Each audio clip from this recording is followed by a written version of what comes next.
Donc dans cette vidéo, nous allons continuer sur Word. Donc on va commencer par les premières manipulations, à savoir créer un nouveau document, ouvrir un document et fermer un document avec des raccourcis. Donc la première des choses, c'est que généralement, quand je souhaite créer un nouveau document, alors là je vais tout fermer pour les besoins. Voilà, je n'enregistre pas puisque j'ai rien enregistré. Voilà. Donc, je souhaite créer un nouveau document. Donc, généralement, ce que je fais, c'est fichier, et puis ensuite, je vais sur nouveau, et je clique sur document vierge. En fait, il y a une technique qui est beaucoup plus rapide, qui est d'utiliser donc les raccourcis. Le raccourci pour créer un nouveau document, c'est CTRL-N. Donc, sachez que tous les documents, tous les raccourcis, pardon, que je vais vous communiquer là, ils fonctionnent sur la majorité des logiciels. Donc si vous les apprenez là dans le cadre de Word, vous les connaîtrez aussi pour tous les autres logiciels. Donc là, j'arrive sur un nouveau document. Donc je réalise mon document. Voilà. Donc la première des choses à faire lorsqu'on commence un document, que ce soit d'ailleurs n'importe quel type de document, que ce soit sur Word, Excel, PowerPoint ou d'autres logiciels, c'est de commencer par faire un enregistrement. Parce que pour l'instant, je ne l'ai pas enregistré. Donc si par malheur, donc, il y a une coupure du courant ou il y a un bug, bah, effectivement, mon document il risque de se supprimer. Alors, effectivement, il y a des sauvegardes automatiques, mais moi, je ne conseille pas de les utiliser. Pourquoi? Parce que quand on a l'habitude, par habitude, on fait beaucoup de bêtises et se reposer sur un système d'enregistrement automatique, c'est jamais bon. Et surtout que il n'est pas présent sur tous les logiciels que vous utilisez. Donc, le réflexe à mettre en place le plus simple, c'est de faire un CTRL S, donc qui est l'équivalent de fichier enregistré. Alors là, bien sûr, je suis sur enregistrer sous, ce qui est totalement logique, dans la mesure où l'ordinateur, enfin Word, ne connaît pas le nom, ne sait pas où je veux l'enregistrer. Donc forcément, la première chose qu'il va me demander, c'est où est-ce que je veux l'enregistrer, sous quel nom et sous quel type de document. Donc moi, dans le cadre de l'exercice, je vais l'enregistrer sur bureau et je vais créer un nouveau dossier. Donc pour le nouveau dossier, pour créer un nouveau dossier, c'est pareil, soit je clique sur nouveau dossier, d'accord, soit il y a un autre raccourci qui est CTRL majuscule N. Donc CTRL majuscule plus la lettre N me permet effectivement de créer un nouveau dossier. Donc ce dossier, je vais le nommer test par exemple. Donc j'appuie une fois sur la touche entrée, je valide le nom. Une seconde fois, je me place à l'intérieur de ce dossier. Donc là, je suis sûr d'enregistrer sur le dossier test qui se trouve lui-même sur mon bureau. Donc ici, il ne me reste plus qu'à écrire donc le nom. Donc là, je vais écrire mon test d'enregistrement, par exemple. OK. Et en dessous, je peux choisir en fait le type d'extension que je vais utiliser, le type de fichier. Donc dans notre cadre, et maintenant, c'est vrai que Word étant de plus en plus répandu, enfin les versions après 2007, donc on a tendance à utiliser du .docx. Mais attention, puisque vous voyez bien qu'ici, vous avez aussi l'extension .doc qui correspond aux versions Word de 97 à 2003. En sachant qu'avant, ce n'était pas forcément très compatible. On a même eu des problèmes entre les différentes versions, etc. Donc tout ça, ça s'est bien arrangé, heureusement. Mais en tout cas, voilà. Donc ici, je peux choisir document Word docx. Donc c'est un document que je pourrais rouvrir, remodifier et réenregistrer. On en a d'autres. Donc on a les modèles. Les modèles, ça nous permet de créer des modèles qu'on peut réutiliser par la suite. Ensuite, on a ici, donc PDF, ça nous permet de créer donc un document PDF qui lui ne sera pas modifiable ou avec un logiciel comme Adobe PDF qui vous permet effectivement, non pas, je parle pas du lecteur, hein, je parle vraiment du logiciel qui vous permet de créer des PDF, de les modifier, etc. Mais dans notre cadre, donc, on utilisera document Word pour tout ce qui est euh, modification, réalisation de notre document. Et une fois réalisé, pour le finaliser, donc on l'enregistrera en PDF. On peut l'exporter aussi via ici ce bouton qui se trouve là. Donc désormais, il faut juste faire attention à être bien en DocX. Si effectivement on souhaite le communiquer à une tierce personne, il faut lui demander déjà quel type de version elle a. Et si c'est une version récente, ça ne posera pas de souci. Ici, effectivement, je peux rentrer l'auteur. Donc le nom de l'auteur, on l'a vu au préalable. On a vu au préalable qu'on pouvait modifier les options. Là, désormais, je vois bien que c'est Julien Martin, donc tout va bien. On peut éventuellement rajouter un titre, etc. Tout ça, ce sera visible en faisant un clic droit propriété directement sur le fichier Word qui se trouve sur votre ordinateur. Mais c'est pas très utile. Le plus important, c'est avant tout de savoir qui est l'auteur de ce document et pas de se retrouver avec un document dont le nom qui apparaît n'est pas celui de la personne qui a créé ce document. Donc, une fois que c'est fait, je fais enregistrement. Donc, je retourne ici. Donc, je vous rappelle, hein, puisque c'est un petit rappel, ici, donc je vois bien le nom de mon document. Donc là, c'est bon. À partir de maintenant, je peux continuer mon document. Et pour enregistrer au fur et à mesure, j'ai deux options, voire trois.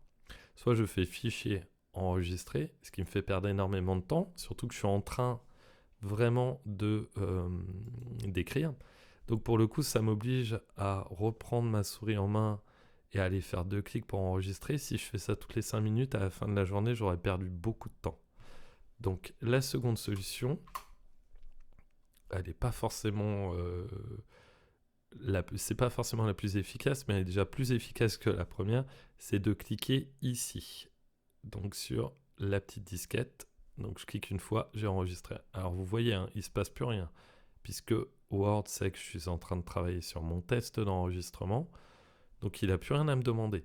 Si je souhaite créer une nouvelle version de ce document, parce que j'hésite entre deux versions, par exemple de texte, etc., et que je veux garder une version telle qu'elle est, et évoluer vers une autre version, à ce moment-là, je peux toujours faire fichier et faire enregistrer sous. Et à ce moment-là, il va me redemander à nouveau où est-ce que je veux me mettre. Et bien, je veux le mettre dans test. Et le nom, là, je peux changer le nom. Donc, mon test 2, on va dire. Voilà. Donc, j'enregistre. Et là, désormais, je travaille sur mon test 2. Et donc, sur mon ordinateur, si je regarde bien dans mon dossier test, je vois bien apparaître mon premier test. Et à partir d'une certaine heure, je vois le second test. Voilà. Donc maintenant que j'ai vu ça, eh bien, il me suffit de continuer et on va apprendre la troisième méthode qui est la meilleure pour l'enregistrement. Donc je continue à rédiger mon texte, je veux enregistrer. Cette fois-ci, je vais plus utiliser les deux premiers raccourcis que je vous ai montrés, mais je vais utiliser le raccourci, donc CTRL, CTRL, plus la lettre S. Donc je vous rappelle, hein, pour utiliser le raccourci, je reste appuyé sur CTRL et j'appuie une fois sur S. Il ne se passe rien, mais je viens d'enregistrer. Donc en fait, je le vois, si je commence à écrire, tac, ici, là, je vois qu'il y a quelque chose qui se passe. Donc c'est très subtil, il faut vous faire confiance, mais au fur et à mesure, donc vous écrivez et pensez dès le début de la réalisation de votre texte à faire des CTRL S régulièrement. Généralement, on commence, et puis en fait, à la fin, donc j'arrive à la fin de mon document, donc je vais écrire à la fin de mon document, voilà. Donc à la fin de mon document, qu'est-ce qui se passe? Ici, généralement, ce que je fais, c'est que je fais ça, et j'attends qu'il me demande pour faire enregistrer. c'est la pire méthode pour enregistrer. Parce que là, en fait, ça, quand il vous demande ça, c'est comme vous dire, vous êtes vraiment sûr parce que là, vous n'avez rien enregistré, vous voulez quitter, il y a quelque chose qui n'est pas enregistré. Et là, si par faute d'inattention, vous faites ne pas enregistrer, eh bien, toute votre réalisation est supprimée. Donc pensez CTRL S. Si je fais CTRL S, si je ferme mon document, alors comme tout le monde le fait, tac, eh bien là, qu'est-ce qui se passe? Eh bien, mon document est bien enregistré, il ne m'a rien demandé puisqu'il sait que c'est bien enregistré. Alors je retourne dessus et je vais vous expliquer 2-3 petites choses là concernant la méthode que je viens d'employer. Donc j'étais ici, j'ai fini mon document, imaginons que je souhaite réaliser un nouveau document et j'ai fermé en haut. Donc en fait, fermer en haut, ça implique j'ai fermé mon document et j'ai quitté Word. Chose qui n'est pas très logique, puisque moi, je ne veux pas quitter Word, puisque je veux continuer à travailler dessus, je voulais simplement fermer mon document. Eh bien, en fait, c'est une très mauvaise méthode de faire ça. Pourquoi ? Il se trouve que Word, c'est quand même un logiciel qui est relativement léger, et encore faut-il avoir un ordinateur assez récent. Mais si vous utilisez d'autres logiciels, comme du montage vidéo, etc., si vous fermez le logiciel pour le rouvrir à nouveau, pour réaliser un nouveau document, eh bien, entre les deux, vous rechargez à nouveau le logiciel. Donc votre ordinateur va perdre du temps à rouvrir le logiciel, tout ça pour créer un nouveau document. Alors que là, il suffirait de faire un CTRL S donc, pour faire une dernière sauvegarde de mon document, un CTRL W, donc CTRL plus W, l'action d'utiliser donc ce raccourci va fermer le document en cours. Donc là, je remarque quelque chose, c'est qu'effectivement, je suis encore sur Word. D'ailleurs, c'est bien marqué Word au-dessus, mais j'ai plus de document ouvert. Par contre, j'ai pas quitté Word, ce qui fait que je peux créer un nouveau document en faisant CTRL N. Et voilà. Et là, je peux continuer. Enfin, je peux. Donc, je peux créer un nouveau document Word. Voilà. Donc là, comme d'habitude, un petit CTRL S. Je sélectionne l'endroit, le dossier dans lequel je souhaite enregistrer. Puis là, je vais faire un test 3. Voilà. Donc, à nouveau, je vérifie. C'est bon, auteur. Et surtout ici, c'est le bon type de fichier. Je fais enregistrer. Et là, voilà. Je continue à travailler. Si je souhaite ouvrir un document qui est déjà enregistré sur mon ordinateur, bah, c'est très simple. Hein. Donc là, je termine. Donc je vais écrire hop, un petit espace. Je termine ce document. Voilà, je mets un point. Je fais un CTRL S pour enregistrer. CTRL W, je le ferme à nouveau. Et cette fois-ci, pour ouvrir, j'ai 2 solutions, comme d'habitude, voire 3 si j'ai le raccourci ici, soit faire ouvrir ici, soit fichier, ouvrir, et là je le recherche, ce qui n'est pas très très pratique, effectivement. J'aime pas trop cette interface parce que ça nous oblige à nouveau, donc j'ai fait fichier, ouvrir, il faut que je double-clique sur parcourir pour avoir ça, ce qui est vraiment pas très rapide. Alors qu'à partir d'ici, si je fais CTRL plus O, automatiquement j'arrive ici et là j'ai plus qu'à double-cliquer. Donc ça m'évite d'avoir plein de manipulations à faire, tout ça pour revenir effectivement, et enfin tout ça pour arriver au même résultat. Donc voilà pour ça. Donc je vous résume, CTRL W ça ferme un document, CTRL S pour enregistrer au fur et à mesure de l'avancée de votre document, CTRL N pour créer un nouveau document, CTRL O pour rouvrir un document qui se trouve dans votre ordinateur, et le dernier qui est quand même bien pratique, c'est CTRL P pour imprimer. Voilà. Donc voilà les raccourcis vraiment ultra utiles, surtout que ces raccourcis-là, je vous rappelle qu'ils sont présents sur la majorité des logiciels que vous utilisez. Donc maintenant qu'on a vu ça, on va voir un petit peu la présentation de l'affichage. Donc si je vais sur affichage, donc généralement quand je commence un document Word, donc je le commence comme ceci. Donc j'ai une page blanche, j'ai pas grand chose d'affiché et j'aimerais avoir 2-3 infos importantes. Donc la première des choses pour configurer votre affichage, c'est d'aller dans affichage. Donc là je pourrais afficher sur plusieurs pages, sur une page, je peux gérer la largeur de page. Je suis dans la catégorie Zoom, donc dans le groupe Zoom. Moi, ce que je veux faire déjà, et la chose vraiment principale, c'est de mettre une règle. Puisque la règle, elle va nous permettre de faire énormément de choses. Dans la mesure où je vois bien que là, je suis à 0 cm de ma marge, ok, qui fait 2 cm et quelques. Et ici, je suis à 16 cm de ma marge de droite. Enfin, non.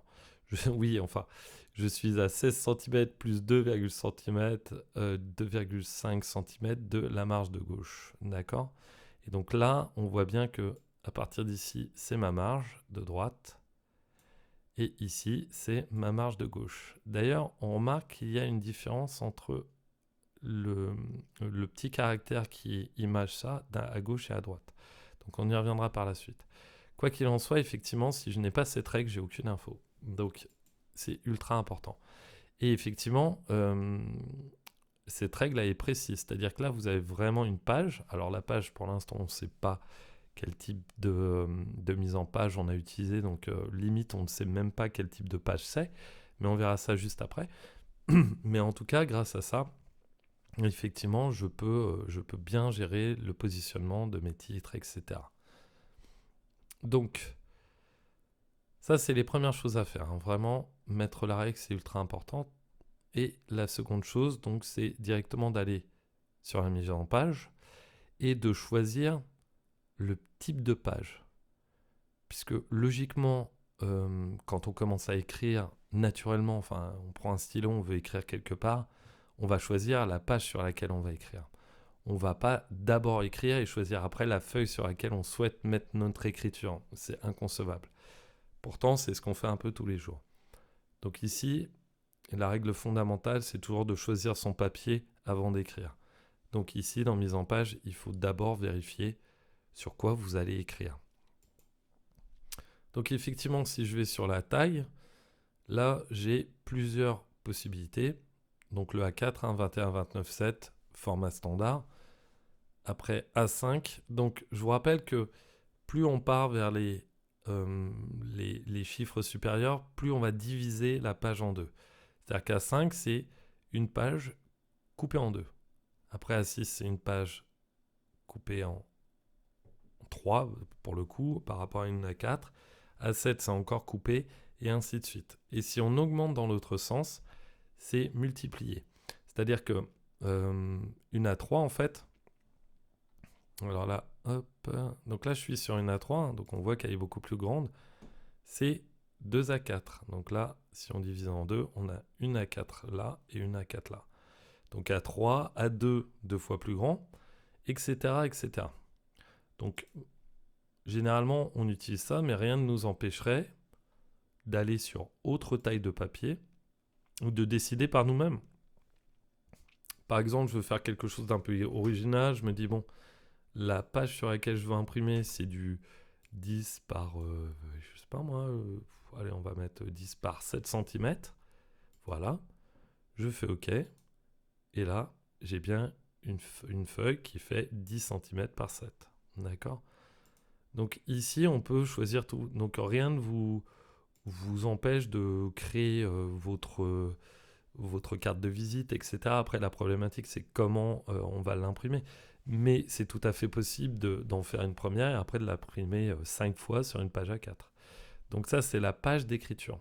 Donc pareil, hein, on a des enveloppes sur autre... Voilà, ici, donc on a possibilité de choisir tout un tas de choses. Hein, et voilà.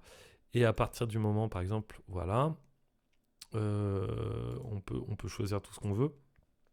Et à partir du moment où vous avez acheté par exemple des étiquettes pour imprimer chez vous, etc., dessus vous avez forcément le type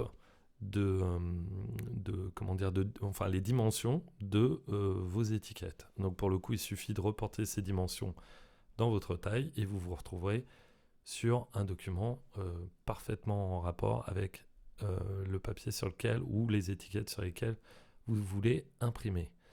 Donc ça, c'est une première chose. Une seconde chose, bien sûr, c'est l'orientation de votre feuille. Vous pourriez très bien écrire sur une feuille dans ce sens-là, qui est le format qu'on appelle paysage. Donc il faut penser à la plage, etc. Souvent, c'est en largeur. Et la forme portrait qui est comme ceci.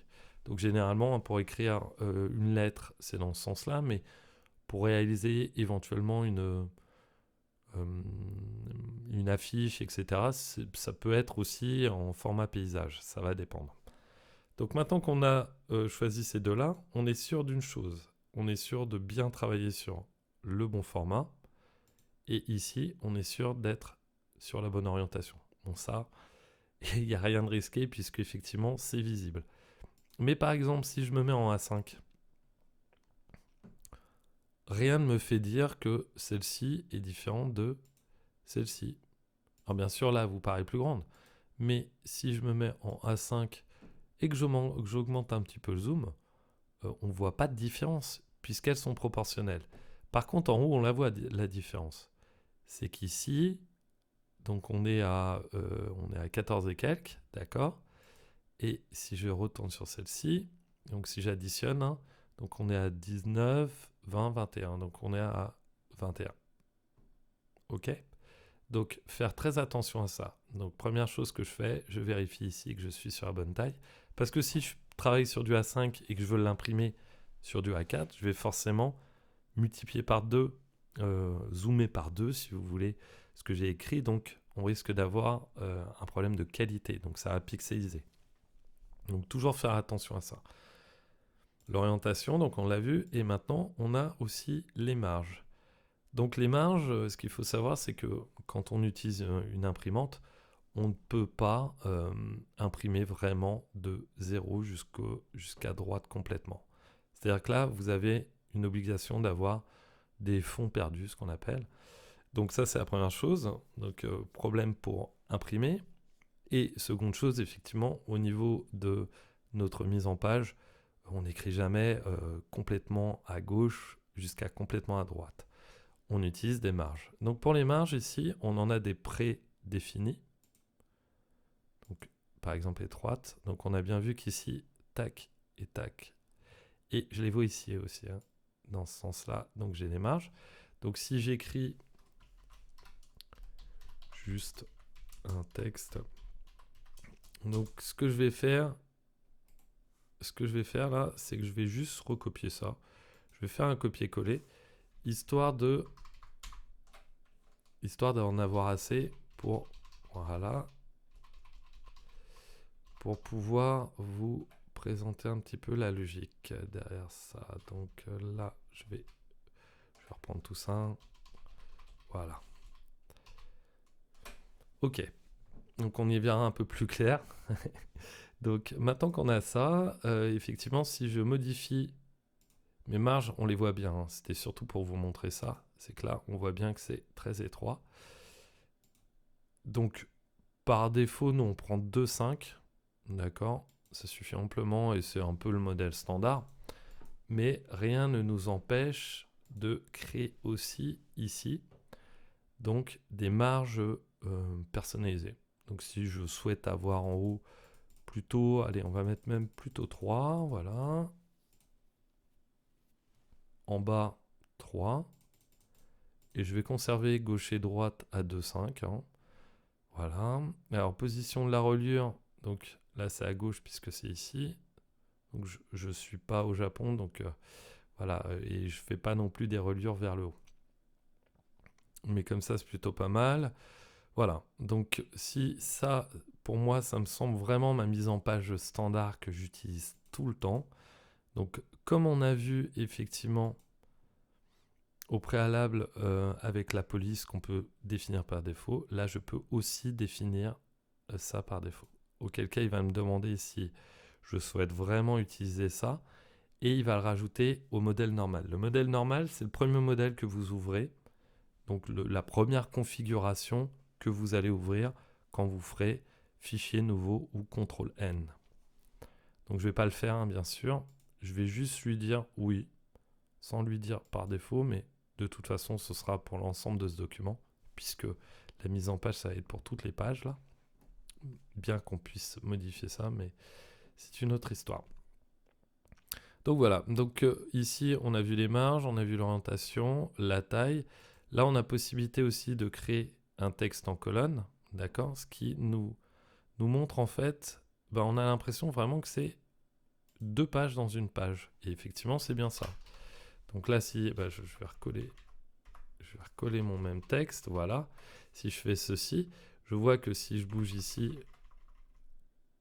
ça bouge la colonne, d'accord? Mais en aucun cas, ça n'a d'incidence ici. C'est-à-dire que là, si je sélectionne, je vais pas, comment dire, je vais travailler vraiment colonne par colonne, tout simplement. Donc voilà, je travaille une colonne et l'autre. Par contre, effectivement, les colonnes, c'est bien tac, là ça remonte et comme ça, d'accord? Les colonnes ne font pas, ça commence pas ici comme ça arrive là et ça continue toujours à gauche ici. Non, à partir d'ici, si j'ai écrit là, je vais écrire un A. On va voir où ça arrive. Vous voyez que ça arrive à gauche, donc à droite. Donc ça fait gauche, colonne gauche. Une fois que j'ai rempli la colonne gauche, colonne droite. Colonne gauche, colonne droite. D'accord?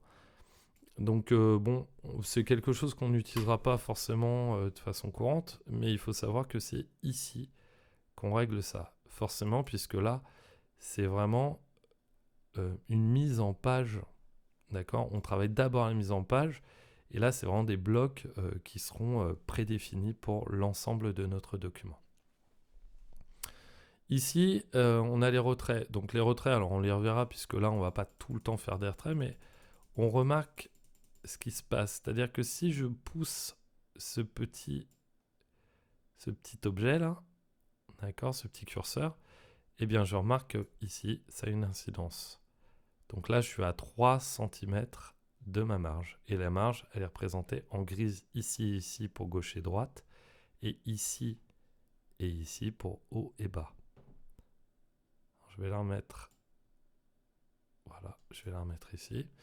Et donc voilà. Et pour l'espacement, on verra ça aussi par la suite. Mais l'espacement, c'est tout simple, hein. Non, on va le voir maintenant. Là, je remarque que ici, je commence à écrire. Je peux pas revenir en arrière, d'accord?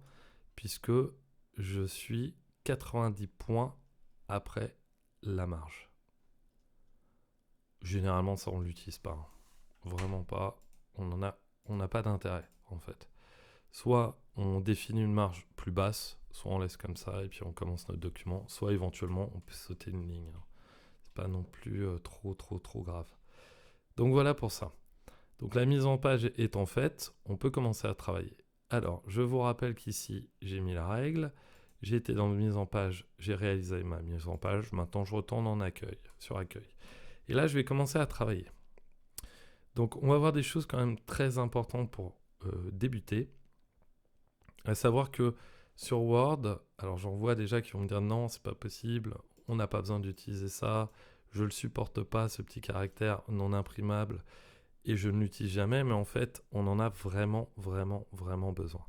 Pourquoi? Parce que ça va nous permettre d'avoir des informations qu'on ne peut pas avoir sans l'activer. Je m'explique. Par exemple, j'écris. Donc, je vais reprendre un petit peu ma logique. Alors, je vais faire... je vais écrire un mot. Voilà. Et ça, je vais le copier. Voilà. Donc, si je fais... Ah, pardon. Voilà. Et je le duplique. Voilà. Je vais faire comme ceci. Et là, arrivé là, je vais faire un saut.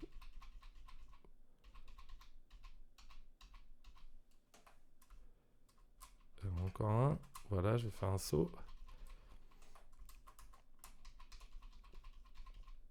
Et là, concrètement, en fait, on ne sait absolument pas comment est organisé notre texte. En fait, si je regarde ici, alors d'ailleurs, je vais faire pire. Je vais faire même pire. C'est que tout ça, voilà, tout ça, je vais le resélectionner, d'accord, pour le copier plus loin. Donc là, je vais réaliser une deuxième page. Donc généralement, ce qu'on fait pour faire une deuxième page, voilà, on fait comme ça. On arrive sur la deuxième page. Donc je vous remets ça sur la deuxième page. Voilà, et je vous remets ça. Donc là, effectivement, quand on a ces 3 pages sous les yeux, on ne voit pas grand-chose. On ne sait pas du tout ce qui se passe à l'intérieur. Si j'actionne donc le caractère non imprimable, qui par son nom hein, indique bien la chose, c'est-à-dire que ça, je ne le verrai jamais. Par contre, ça va m'indiquer des choses. Imaginons par exemple que je ne sois pas trop habitué à voir les espaces entre les mots. Alors ne vous préoccupez pas hein, du correcteur d'orthographe, c'est vraiment pour vous montrer ça. C'est-à-dire que là, si on n'a pas l'habitude, on ne voit pas forcément qu'il y a 2 caractères ici, enfin 2 espaces. Et si je l'actionne, je vois des micro petits points qui me permettent de voir s'il y a 1, 2, 3 ou plusieurs espaces. Donc là, qu'est-ce qui se passe? Et bien là, en fait, quand je regarde bien, donc si je désactive ça, hein, entre lui et lui, à part un mot, il n'y a pas de grande différence. Les sauts sont les mêmes, mais il se trouve qu'en fait, il y a de grandes différences. Pourquoi? Parce que ici, vous voyez qu'il y a ce caractère. Ce caractère indique en fait la fin de mon paragraphe. Donc j'ai commencé là et mon paragraphe arrive là. Ici, si je regarde, ça commence là, mais en fait mon paragraphe il s'arrête pas là, il s'arrête ici. Et après là j'ai plein de sauts, alors on peut dire oui j'ai sauté une ligne, non, j'ai réalisé des paragraphes qui ne comportent rien, des blocs de paragraphes qui ne comportent rien. Ici par contre, même si j'ai exactement la même chose, j'ai mis un saut de page. D'accord? On y reviendra juste après. Donc voilà, alors qu'est-ce qui se passe? Alors je vais déjà vous présenter la logique du paragraphe, parce que c'est important. Ici, si je vais sélectionner celui-là, je me dis tiens, ça c'est plutôt pas mal. Maintenant, j'aimerais avoir un certain saut entre chaque paragraphe. Le premier mot qui est décalé, enfin voilà, la première lettre qui se décale, etc. Avoir plus ou moins d'espacement au-dessus et en dessous. Eh bien, je vais tout pouvoir faire ici, donc en cliquant dans ce petit outil, enfin ce petit lien là qui me permet d'accéder à toutes les options donc, concernant le paragraphe. Alors ici, qu'est-ce qu'on a? On a l'alignement à gauche, entrée, etc. Donc ça, c'est un peu ce qu'on connaît ici. D'accord? Donc par défaut, on le met à gauche et si on a besoin, on le mettra au milieu. Ici, niveau hiérarchique, on ne va pas y toucher. On laisse ça de côté. Nous, ce qui va nous être utile ici, c'est éventuellement les retraits. Ici, donc la première ligne, par exemple, je souhaite faire un micro-décalage. Donc je le vois ici, hein. J'ai une prévisualisation. Donc si je mets aucun, voilà. Comme ce qui est d'ailleurs ici, hein, je n'ai pas de décalage. Et si je lui dis, écoute, pour ma première ligne, je veux décaler par exemple de 1 cm par rapport à la marge, je vais pouvoir le faire. Après, après nous avons l'espacement, donc avant-après. Avant, c'est au-dessus du paragraphe, d'accord? Généralement, moi, je n'utilise pas, je préfère en mettre en dessous. Donc, en dessous, je vais mettre, voilà, ce que je souhaite. Donc, par exemple, le ratio, il est simple, hein. Si je suis à 16, je suis à la même taille que ça, 32 deux fois. Donc, si je fais, par exemple, 32, on va écrire 32, comme ça je suis tranquille, voilà. J'aurai une sorte de double saut. Et l'interlignage. Donc ici, pareil, hein, je peux éventuellement faire un interlignage simple, un 5, multiple, etc. D'accord? Donc on va mettre un interlignage pour l'instant, voilà, de 1. Et donc là, je le valide. Qu'est-ce qui se passe? Eh bien, il se passe qu'il m'a bien fait les choses. Ici, j'ai bien eu mon retrait de 1 cm. Donc on remarque que celui-ci est décalé. D'accord? Donc si par exemple je clique sur le second, eh bien il n'est pas décalé. Donc ça veut dire que si j'utilise celui-ci, que je le décale, eh bien, je décale bien la ligne par rapport à la marge. Retrait, donc positif, et retrait négatif. D'accord ? Donc là, j'ai défini ça. Donc on voit bien que là, ça me fait une sorte de dessous entre les deux, donc un espacement que je n'ai pas besoin de gérer. Donc c'est plutôt pratique. Alors pourquoi c'est super d'utiliser ça ? Parce que généralement, ce qu'on fait... Tiens, je vais utiliser plutôt celui-là, parce que celui-ci, je ne pourrais pas tout pousser. Vous comprendrez pourquoi par la suite. Donc ici, je vais remettre un peu de texte. Et là, je me dis, bon, c'est pas très agréable à lire, etc. Donc je sélectionne juste un, hein, tout simplement. Je vais là-dessus et je me dis, bon, bah là, à chaque fois que je vais commencer un paragraphe, je vois des questions arriver par rapport au fait que pourquoi, oui, mais si je veux faire des sauts, etc., à l'intérieur d'un paragraphe, on verra ça par la suite. Mais si je souhaite donc modifier, que ce soit au début de mon document, comme tout à la fin de mon document, je ne vais pas faire des sauts de ligne ici, parce que la problématique de faire un saut de ligne, c'est que, c'est qu'imaginons que là, je me dise, bon, j'aimerais bien avoir un saut ou deux sauts de ligne et que ce soit ça partout, bah, je suis obligé de reprendre tout mon document pour faire des sauts de ligne à chaque fois, partout où j'ai terminé mon paragraphe. Ce qui est absolument pas pratique, parce que ça va m'obliger à reprendre tout mon document. Je vous rappelle que ce que je vous montre là, enfin je vous le rappelle pas d'ailleurs, je vous le dis, c'est fait vraiment pour réaliser un document de une page jusqu'à un nombre de pages infini.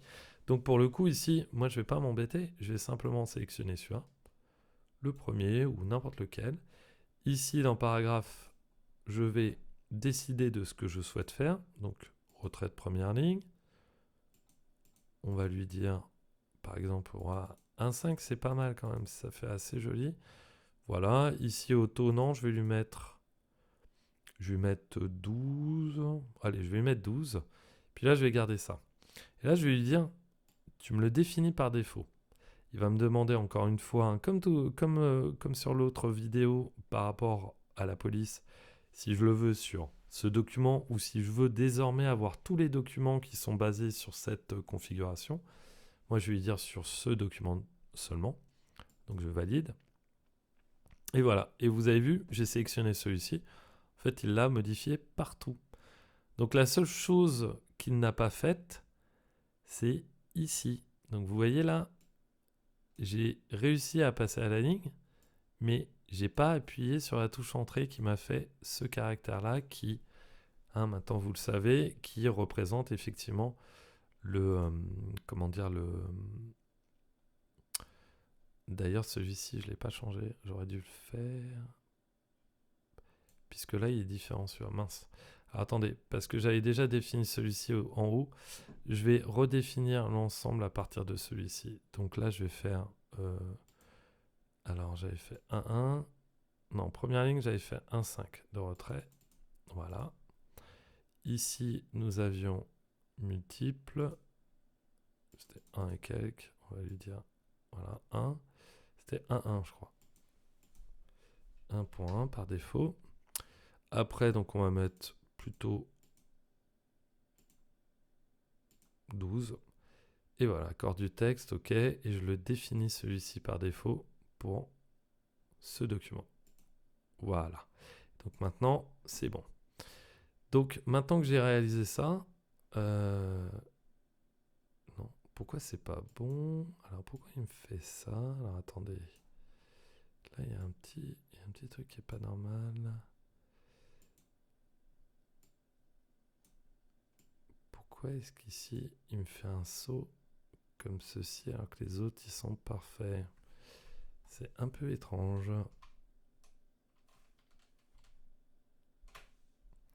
Bon.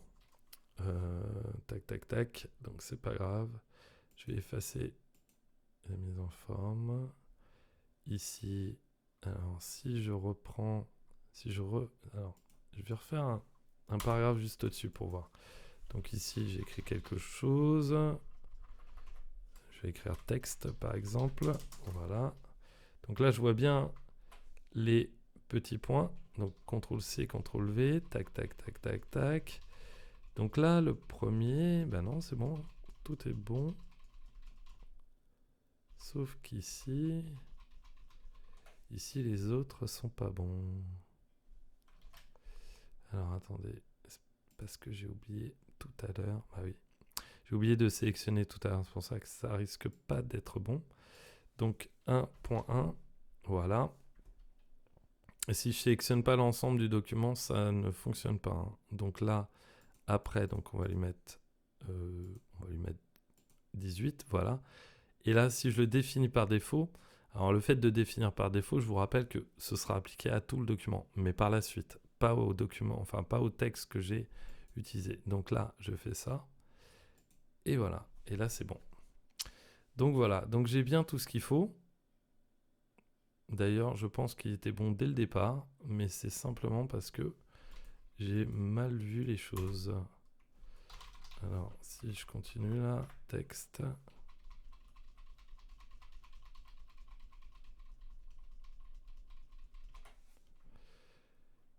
Tac, tac, tac. Donc là, tout est bon. Et là, j'ai bien tous mes sons. Donc, ce que je vais faire, c'est que je vais tout supprimer. Donc, je vais faire CTRL A pour sélectionner tout. Et là, je vais retourner dans paragraphe. Et puis là, je vais arrêter avec ce saut-là. Je vais revenir à quelque chose de plus cohérent. Après, donc, je vais mettre 0. Voilà. Interligne simple, on va lui mettre plutôt 1. Voilà. Et puis là, c'est bon. Donc, je redéfinis ça. OK. Et voilà. Et donc, je me retrouve bien comme c'était au préalable. Donc, maintenant que j'ai ça, alors ce que je vais vous montrer là, c'est ici. Donc, à partir de maintenant, à chaque fois que je vais sauter une ligne, eh bien, j'aurai bien exactement ce qu'il me faut comme espacement. Donc, je vais tout supprimer maintenant et je vais vous remontrer quelque chose d'autre. Donc, ça, c'est la première des choses. Donc, le paragraphe, hein, c'est bien de le définir. C'est bien de définir ici, derrière. Alors, je vais en mettre, voilà, comme ça, 18. Je le définis par défaut. Voilà, et comme ceci. Donc, dès que je vais commencer à y rédiger, je serai plutôt tranquille. Voilà, je saute une ligne. Et en fait, au lieu de sauter une ligne, en fait, l'espacement là, c'est l'espacement après. Donc, je ne vais pas avoir besoin, par exemple, de faire ça si sur tout mon document, je veux réaliser quelque chose comme ça, ce qui est quand même un petit peu absurde, hein. Généralement, c'est juste pour faire un saut et avoir quelque chose de visuellement agréable. Donc ça, c'est vraiment dans paragraphe qu'on gère ça, hein, je vous rappelle. Et si je change là, par exemple, et que je lui dis 0, et que je fais définir par défaut, et que je dis OK, voilà. Ça fonctionne aussi. Il n'y a pas besoin de... Je vous ai dit tout à l'heure qu'il y avait besoin de sélectionner, mais ça m'a perturbé. C'était le premier là. Je ne comprenais pas pourquoi il était comme ça. Mais en fait, logiquement, ça fonctionne pour tout, hein. C'est-à-dire que là, si je continue, que je fais tac, voilà, hop, j'en refais plusieurs, voilà. Donc là, j'ai pas réfléchi à mes sauts de ligne, hein, entre mes textes. Donc j'ai simplement rédigé mon texte comme bon me semblait, et je ne saute pas de ligne entre chaque. Et pour le coup, là, si je sélectionne tout et que je retourne sur paragraphe et qu'ici je lui dis, bah après, j'aimerais avoir plutôt quelque chose d'aéré. Je définis par défaut pour la suite, voilà. Et bien là, vous voyez que automatiquement, il m'a aéré tout mon document. Donc c'est beaucoup plus pratique de faire comme ça, je trouve, parce que ça nous permet d'être assez flexible par rapport à l'espace qu'on souhaite mettre, au lieu de faire 1, 2, 3, ou de se dire, ah bah tiens, parce que ça, j'ai vu pas mal de techniques comme ça, où on sélectionnait en fait les 3 et on se disait, bah non, en fait, 16, c'est pas terrible, je vais plutôt, eux, les mettre à 12, et comme ça, j'aurai exactement... Non, ça marche pas comme ça, c'est pas du tout pratique. Ce qu'il faut faire, c'est utiliser ce système de paragraphe. Par contre, si à l'intérieur d'un paragraphe, j'ai besoin de sauter une ligne, puisque quand je fais entrer, ça ne saute pas une ligne, ça me crée un nouveau paragraphe, je peux utiliser donc le raccourci, voilà, le raccourci majuscule. Donc je vous rappelle, la touche majuscule, c'est celle où il y a la flèche vers le haut, donc qui est juste au-dessus de la touche CTRL qui signifie contrôle, qu'elle soit à gauche ou à droite, mais surtout je n'utilise pas la touche verrouillage majuscule. Elle nous induit en erreur, elle nous fait rater nos mots de passe, etc. Et surtout, elle nous fait perdre du temps. Si j'appuie une fois, je suis en majuscule, il faut que je rappuie dessus pour annuler. Alors que là, si j'ai besoin d'écrire en majuscule, je reste appuyé dessus le temps que j'ai besoin et je relâche quand j'ai plus besoin d'écrire en majuscule. Donc, du coup, pour revenir à ça, donc majuscule plus la touche entrée, ça me fait sauter des lignes. Et pour le coup, donc je reste à l'intérieur du même paragraphe. Donc ça, c'est la première des choses. La seconde chose que je vois fréquemment, c'est celle-ci. Alors bien sûr, hein, si on enlève ça, on se voile la face, on ne sait pas ce qui se passe. On se dit que tout va bien puisqu'on ne voit rien, mais pas du tout. Alors je vais vous expliquer pourquoi. Donc, imaginons que j'ai réalisé 600 pages. Donc là, je suis sur mes 3 premières pages.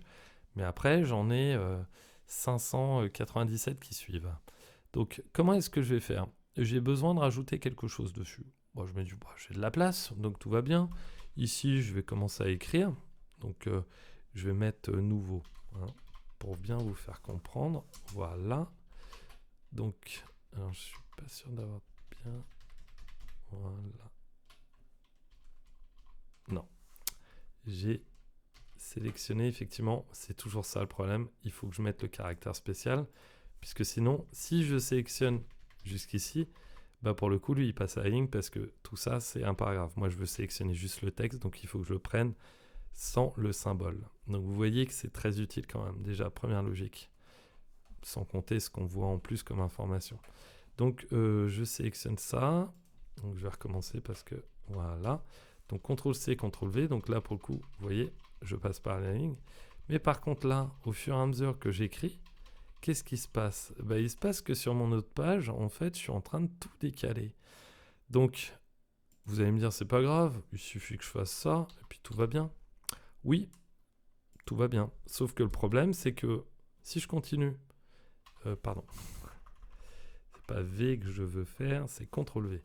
Si je continue à écrire, eh bien, il y a un moment où... Voilà, j'ai fini d'écrire là, c'est très bien. Et bien là, je vais être obligé encore une fois de retoucher ici, de rappuyer pour faire en sorte que mon texte reparte ici tel qu'il était avant. Ce qui est vraiment pas du tout pratique parce que là, c'est la catastrophe assurée. Donc ça, on le fait pas. Comment on fait?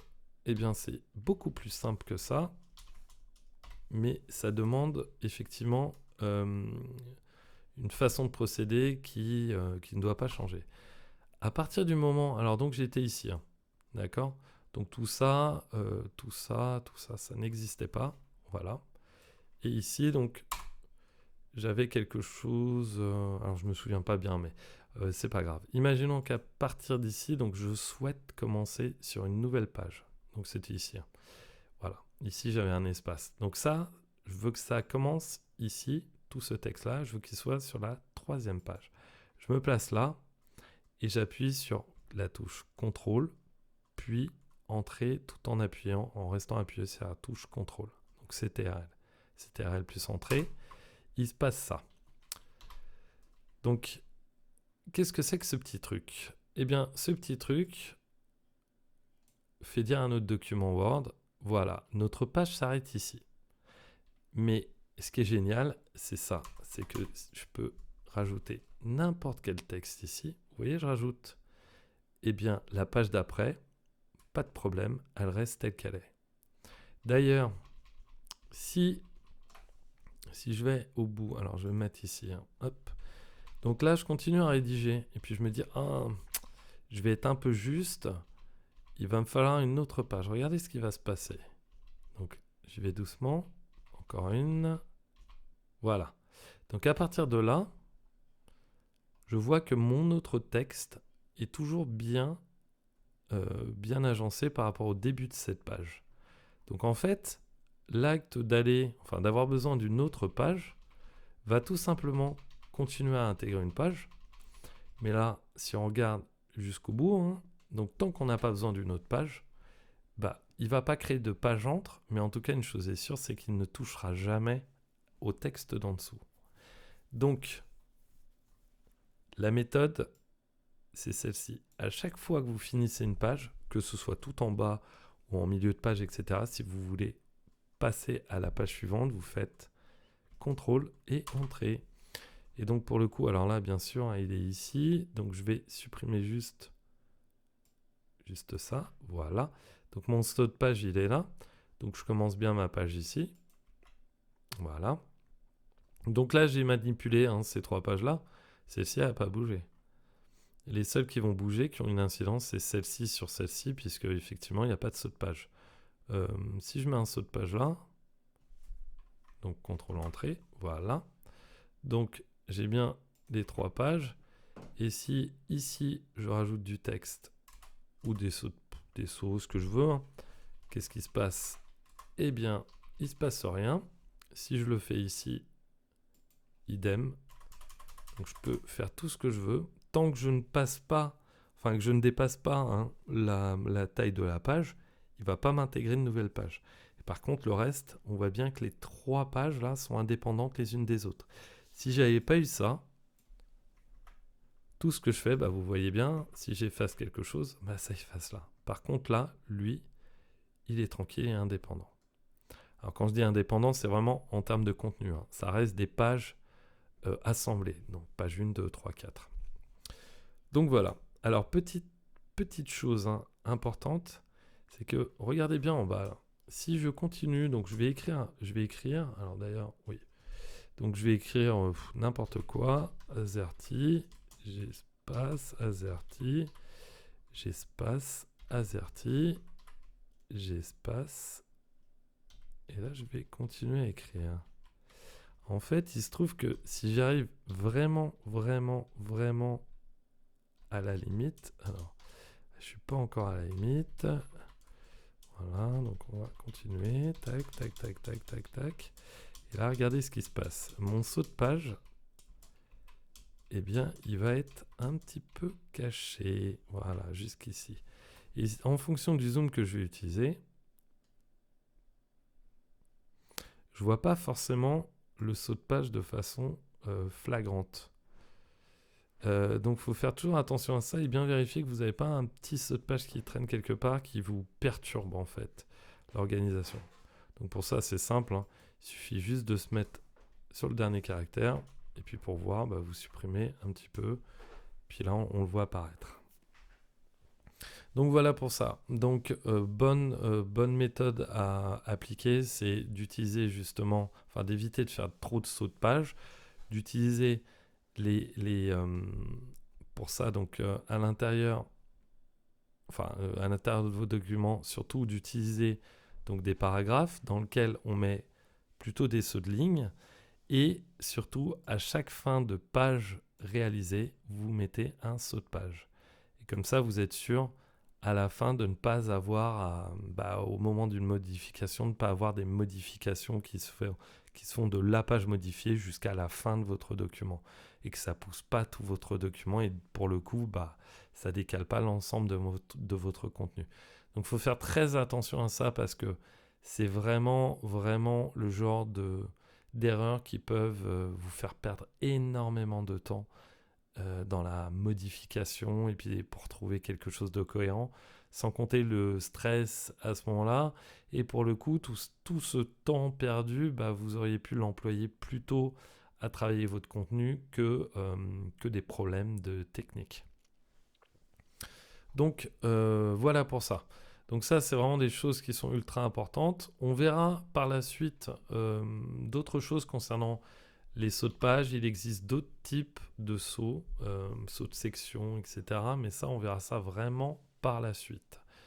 Donc, dans un premier temps, ça, c'est vraiment le plus important à mettre en place dès que je réalise. Donc, par exemple, là, je réalise ma page. Voilà, virgule. Je veux passer à la page suivante. Là, je fais CTRL Entrée. Et voilà. Et là, pour le coup, donc c'est ma seconde pages. Et donc pour ma première, effectivement, je peux réaliser des choses en faisant majuscule et entrée. Donc faire des petits sauts, hop. Puis voilà, continuer. Dans tous les cas, ici, ça n'a pas bougé. J'ai pas fait plein de sauts dans tous les sens. Sans compter qu'il y a autre chose aussi, parce qu'on pourrait très bien me dire, oui, mais ça fonctionne quand même. Oui, mais regardez. Imaginons que vous avez fait vos sauts. Alors, je vais retirer mon saut de page. Voilà. Donc, je fais en sorte, voilà, d'avoir ça là où il fallait. Donc, pour le coup, là, je me dis, bah, je m'en fiche un petit peu. Cette technique, elle ne me sert pas à grand-chose. Mais si, par exemple, ici, imaginons sur cela, où j'ai une phrase quelque part, par exemple, ici et là. Voilà. Donc ces deux phrases-là, je me dis oui, mais ces deux phrases-là, enfin ces deux textes-là, j'aimerais les avoir en beaucoup plus petit. Donc si je baisse ça, eh ben qu'est-ce qui se passe? Il y a un moment où ça me décale quand même tout. Puisque Word voit qu'il a la place désormais pour ajouter comment dire, une phrase, enfin oui, une ligne, et bien là, naturellement, il va vous la rajouter. Donc rien que pour ça, déjà, on voit l'intérêt.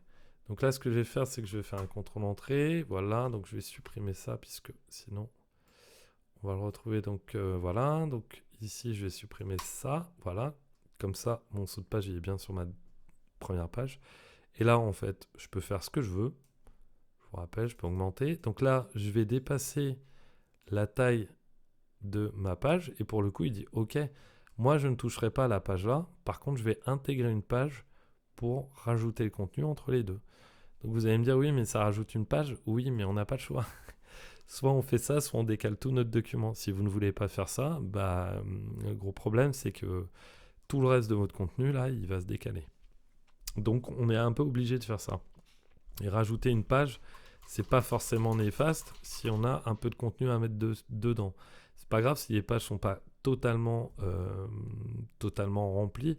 Bien au contraire, je préfère lire un document qui n'est pas totalement rempli plutôt qu'un document qui est complètement serré pour faire rentrer absolument tout le contenu dans 3-4 pages. Si vous avez du contenu à faire rentrer, il faut que ce soit aussi agréable à lire. Donc en fonction des réalisations que vous aurez à faire, vous aurez certaines obligations, parfois pas, mais en tout cas, pensez au lecteur avant tout. Donc je préfère moi largement avoir 5-6 lignes sur une page et puis plus rien et que ça reparte bien sur un titre, plutôt que de tout coller et puis que ça pose en plus des problèmes de réalisation par la suite. Parce que là, c'est vraiment le cas. Là, je vous rappelle, c'est parce que je devais rajouter ça alors que tout mon document était réalisé. D'accord? Si j'étais en train de réaliser mon document, bien sûr que je ne mettrais peut-être pas un saut de page là. Et puis, je ferai juste un petit saut ici. Et puis, je continuerai à travailler. Ou un espace au-dessus, je continuerai à travailler. J'ai la place. Mais dans le cadre d'un document déjà réalisé comme ceci, où là, je n'ai plus assez de place et que je dois absolument rajouter du contenu, eh bien, à ce moment-là, je le rajoute là. Et celui-ci atterrira sur la 3e page. Donc voilà, j'espère que c'est assez clair par rapport à ça. Il faut, encore une fois, il faut manipuler, il faut vous conditionner dans votre utilisation à toujours utiliser ces méthodes. C'est-à-dire qu'au début, ça va être compliqué parce que si on fait une analogie avec, je ne sais pas, la conduite par exemple, là je suis presque en train de rapprendre ou de réadapter des utilisateurs à des nouvelles méthodes. Donc effectivement, il faut me faire confiance. Et si je vous dis ça, c'est parce que ça a été testé, vérifié, et effectivement, sur du long terme, il n'y a pas photo. Par contre, ça va vous demander un petit effort au départ, effectivement, pour mettre toutes ces petites techniques en place. C'est la raison pour laquelle il faut bien vous entraîner. C'est-à-dire, vous essayez, vous mettez en pause la vidéo, vous testez, et vous continuez. Si vous vous dites, oui, c'est bon, je regarde la vidéo, oui, ça, j'ai mémorisé, etc. Non, c'est pas vrai. Votre cerveau, il va mémoriser si vous manipulez. C'est la raison pour laquelle, au fur et à mesure de la vidéo, vous êtes libre de la mettre en pause et de tester, de revenir en arrière et de tester. On n'est pas pressé. Le but, c'est vraiment d'acquérir les réflexes et de conditionner notre cerveau à bien utiliser Word.